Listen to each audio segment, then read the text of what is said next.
Ladies and gentlemen, what's going on? It's me, Majority. And you've got questions, and I've got answers. Hence why I'm here today for Q&A. The November question and answers segment is finished, and you can leave me a question at any time by joining my Discord, Your Sworn Brothers. A reference to a favorite game of mine, but also to my community because you're family. Isn't that sweet? Okay, so on what was it? October 11th, we said questions for the next episode. We'll start here. We've got some great ones. We've got some really great questions. I'm looking forward to answering these. Terry, what is it like to be the champion of YouTube collaborations with Alex? Freaking cool, man. I get to link up with a lot of great people, and there's, the thing is with my sense of collaboration, as far as content creation goes, I try to do it as much as possible. And, there was a time back when I was early YouTuber when I was like, I kind of admired people who were able to connect and interview and talk to other people. And I didn't have the tools or the means necessary. I didn't even have a nice mic at the time, but I was like, I want to be able to do that one day. And I didn't understand like how OBS worked as far as like recording or getting other people's audio. We had like pushed the boundaries so many times. Me and Alex, right? Because we started like this. He was probably the first person I collaborated with. We started with Skype, and we used a third-party software called like Skype Recorder, and it was trash. We used to lose our files like all the time. And so it's been a process, a growing process. I think it's a lot easier now for most people. OBS is open broadcasting software, so it's open to the public. It's not paid. There's no paywall for it. I think that's a beautiful thing. That's pretty awesome. And also, I like getting to bring people in, who I think maybe don't get as much exposure or airtime, and trying to bring them into the circle and the community, etc. So I enjoy it. Thanks, Terry. All right, bad itch. I got a bad itch right now because I got to scratch this question. What do Game of the Year awards mean to you? Do you watch them, follow them, consider them from any show or publication? The only show that I watch that does the Game of the Year awards is the Button Mappers, the Button Mapper Award Show. We just surpassed 100 subscribers. Woo! Big moves, big moves. I'm stoked. And I did my hour-long Clue Clue Land live stream. I nearly lost my damn mind. Back to the question. Not much. Obviously, I've got my own personal games that speak to me that I feel, are worthy, that deserve like a place, like an a placement, I guess, as the best game I played of the year. But when it comes to like corporate media and the games that they pick, I think that oftentimes I don't know if politicized is the right word for this, but I think that they're done in ways to appease a certain demographic or to maybe benefit the shareholders. I'm cynical. I'm cynical as hell about the Game Awards, but I don't watch them, so I can only do that off speculation. I don't put too much stock in like even Game Informer, right? Because like last year, I think they did like their games of the year, like every single person on the panel, and like almost every single one of them had the same exact game. I'm like, what's going on here? So I can't help but be a little bit conspiratorial when it comes to that. Like, I think like, oh, this is clearly influenced by some money trickling down powers, but until they give me a reason not to, I don't see why not. Because like my game of the year is not their game of the year. It never is. But the other thing too is the other reason I don't care about it is because I don't care only about games that come out that year. So like I'm really not in a position to make that judgment because I don't watch them. So it's only speculation, but I think it's like human nature to if there's something there that you think will be wrong, then you're going to think it's wrong. You're going to think it's not right. And so I don't know. I would be open to watch them if I was more into games that came out the year of. But personally, like the PS5, the Xbox, those don't matter to me. The only thing that I do play that's modern really is my Switch and my PS4, but that's losing modernity. So I don't care. That's the short answer. I don't watch them. No. Multimaster, what are some single-player games you've played that you stopped to think, man, this game definitely should have came with a multiplayer feature? For example, F-Zero for SNES. I'm playing Hades right now, and I think that would be awesome to play like online with somebody. I don't know. I think like those kind of like roguelike co-ops are really fun when you have a partner going in. I think like Diablo would have been fun like that too. I know Diablo 3, but I played Diablo 2 back in the days. And yeah, it would have benefited from being able to have some interactivity. And I don't know. I think there's like some potential as far as like Pokemon goes, as far as like this kind of open world Pokemon thing that like still hasn't come to fruition. They still do the verses and the trade things, but I don't know. I mean, I haven't dabbled enough in Sword and Shield to say what they've done and haven't done. So I just beat the main game and that was it. That's all I cared to do. That's sad. That is very sad because I used to be so into Pokemon. I used to put hours into Pokemon. Man, too bad. We're going to mash it up with this next question from VG Mashup. What retro console did you play the most in 2021? How many games did you beat on it? Do they still hold up today? So a couple of clarifying things. When you say retro, what do you mean? Is the PS4 retro at this point because the PS5 is out? I'm going to say no to that. I'm going to say PS4 is still modern. Switch is still modern. I would say anything like Wii U back would probably be retro. And I hope I'm not wrong there. So in total, at this time of recording, I've cleared 26 games since the last week of December of last year. I do count those as 2021 games because I don't talk about them in my end-of-year discussion. 2 of them were on the Super Nintendo, and I'm actually talking about on the actual hardware. I'm not talking about like a game for the Super Nintendo. I'm talking about using my SNES Mini. So I beat 2 games on my SNES Mini, 3 physical games for the DS that were played on my 3DS. 3 virtual console games on my 3DS, 6 games on the Switch, 2 games on the Wii U, 3 games on the PS1, and 4 games on the PS4. So, I mean, while Switch is my most played console and PS4 following close behind with 10 games across both, it's actually the real champ here is my 3DS because I've beaten 6 games on it. None of them were 3DS games. They were virtual console games or they were DS games, but hey, that's even more retro. And so I've actually tied for my most played console, Switch, with my 3DS. It's no surprise. I love my 3DS. I'm actually a little bit surprised, though, because I thought that I wouldn't play it as much. But, you know, I found a real love of buying the virtual console games instead of paying for the membership. So I actually beat Super Metroid, Donkey Kong Country 2, and something else. Oh, Pokemon Puzzle League, which is a Game Boy game. So that was nice. And then as far as the DS physical library, I played RPGs galore, man. I played Chrono Trigger, I played Dragon Quest 4 and Dragon Quest 5 all on my 3DS. They were DS games, so I played them on my 3DS. And so the follow-up question is, how does it still hold up today? Oh, hell yeah. Oh, hell yeah. The only thing that doesn't hold up about the 3DS, and I've complained about this before, is the symmetry of the D-pad to the buttons. And unfortunately for retro games that are like kind of intensive, you know, on like your reflexes, that can be a problem, especially because they're like 2D platformers. So why would you use the thumbstick on the 3DS? But at the same time, the RPGs, man, the DS RPG era, beautiful. It's great.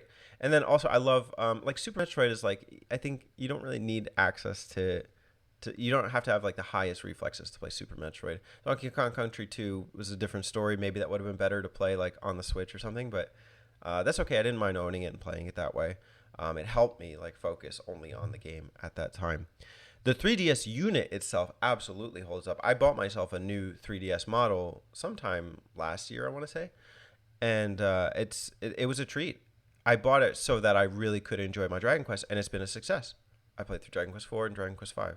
You know, before that, I was using my 2DS, which wasn't bad, but I really did want to just have that incentive to go back and to go through them. So that is my retro console of choice, is the 3DS. It is the one I played the most in 2021, and it held up fantastically.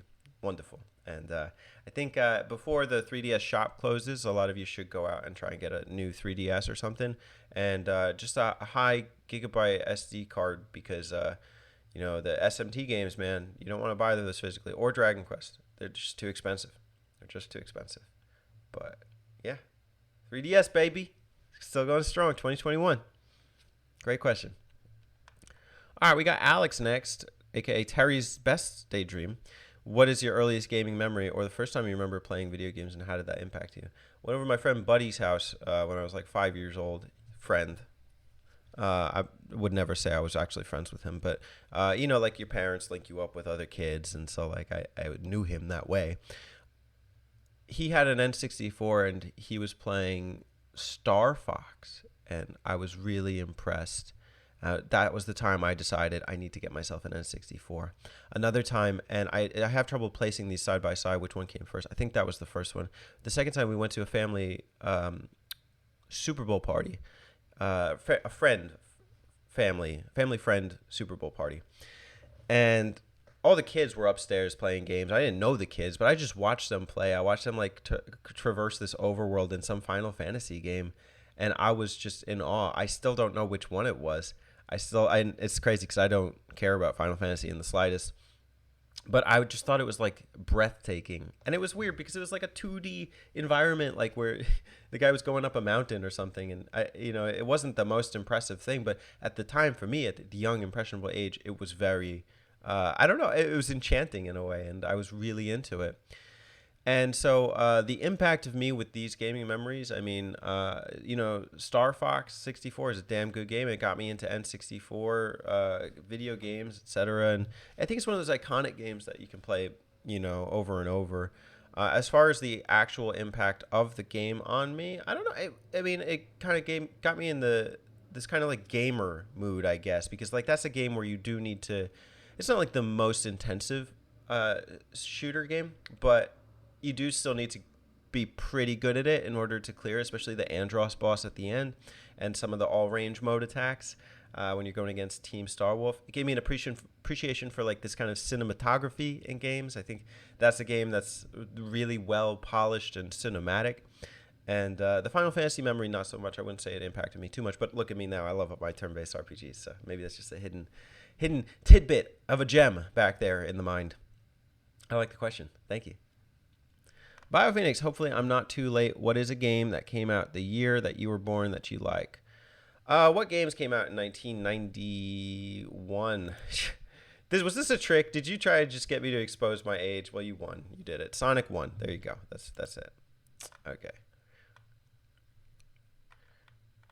Okay, VG Mashup, what are your thoughts on the difficulty level of Metroid Dread? Easy, okay, challenging. I have finished it. I have finished Metroid Dread, and I really enjoyed it. It is a damn good game, and it's also a really good Metroid game for what it is. I really like the Emmy segments. Okay, so like the tension that you build up in those, I think is very much warranted. It gets, and they mess with you. They like you're moving slow through water before you get like the Zero suit, or whichever suit it is. I don't know this Metroid lingo, but and the Emmy's like chasing you full throttle, full speed, and it's scary. It's tough. And so I thought it was mostly approachable, mostly fine. Although for kids, I don't know that. I think it might be intense. It might be a lot. But in going for this kind of alien vibe, where like the alien is on the prowl hunting you, I think this might be the biggest realization of the Metroid concept. As far as the Metroid games, I do like every Metroid game I've played. I didn't finish 1 or 2, Metroid 1 or Metroid 2, but I did finish the Samus Returns, but I still enjoyed them for what they were. Even Metroid 2 on the Game Boy, I enjoy it for what it is. But I think it's good as far for what it's going for. I do think that the end boss there's too many like cheap tricks around it, and it was actually a little bit easier once I saw what I was supposed to do. But before you figure it out, it feels cheap in the moment. But thank goodness for the funny nerd, man. He's got a video tutorial on the final boss that I referenced because I was just getting frustrated. But there's it's so hard. There's some portion of the screen that you can't see that you need to know to take advantage of. So Yeah, I think it's good. I think it's good. It's challenging. If you're asking how it was for me, it was challenging, but mostly intuitive. I didn't have too many problems with it. So yeah. I don't like the homing missile thing though. I think it's weird. It's weird on the controller. Once you start getting all the abilities, it starts being like, what am I supposed to do? But no, I enjoyed it for what it was. Okay, Alex's worst nightmare, aka Terry309. How do I organize my game collection? Do I order by genre, alphabetical, or do I put all the games in a series together? Do I try to dedicate certain shelves to certain games? I wish I had my USB camera, but I think my girlfriend took it with her. Um, I do it by console, and I pretty much just keep the bottom shelves for myself for the consoles.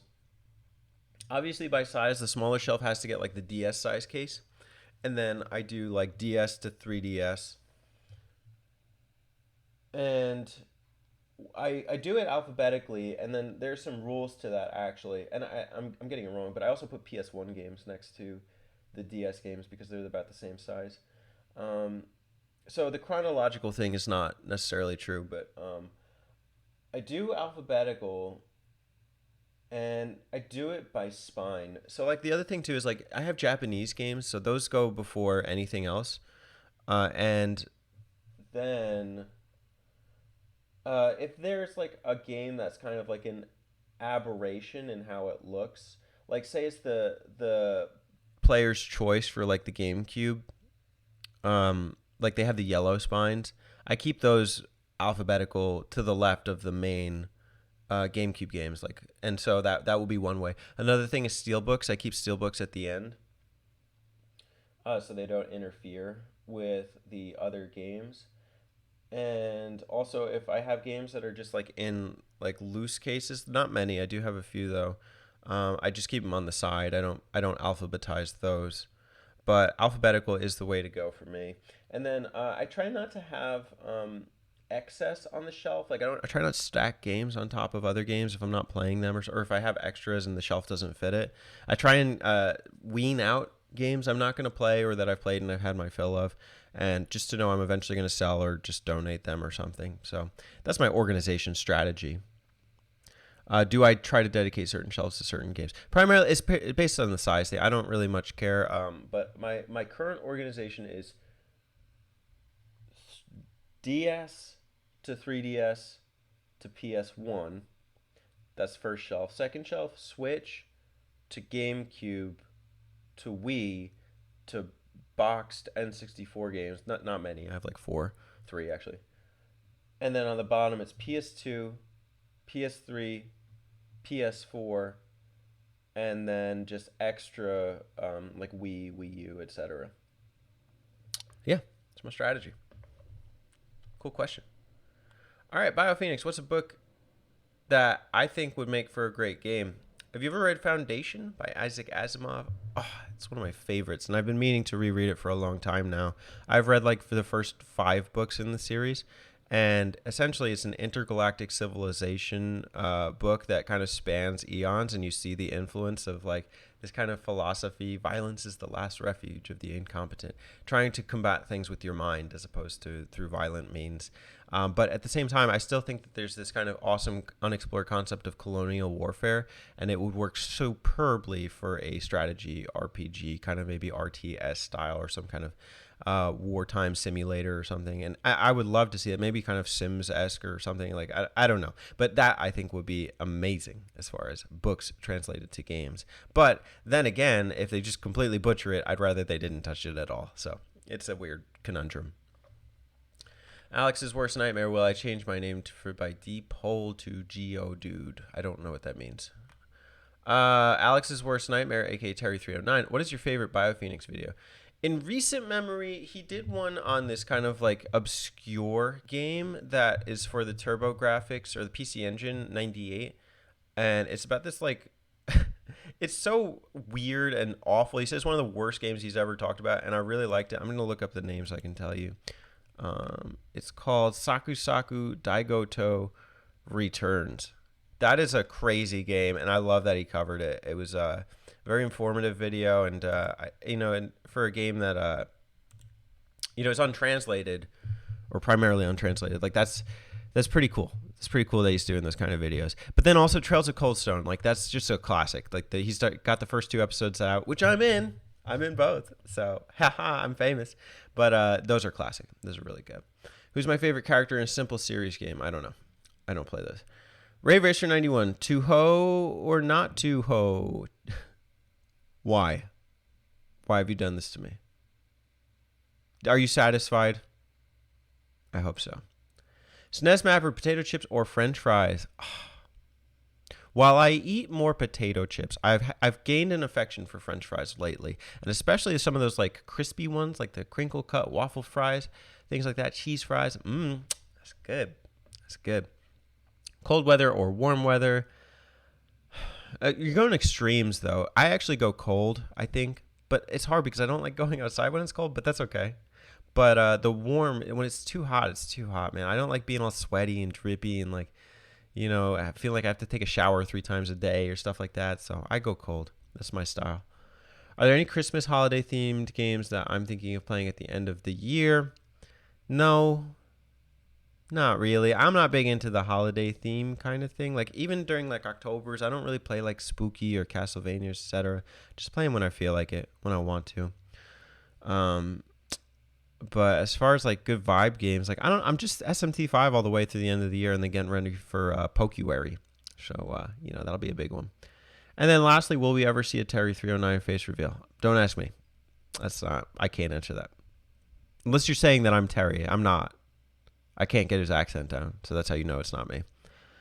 And this is where questions for the next episode will start here, 11/28/21 today at 12:04 p.m. Let's go. That's my November Q&A. Thanks for watching. Thanks for leaving questions. Make sure to leave one for next time. Appreciate you all. And yeah, we'll talk soon. I'll have more questions to answer. Take care, ladies and gentlemen. Have a great day.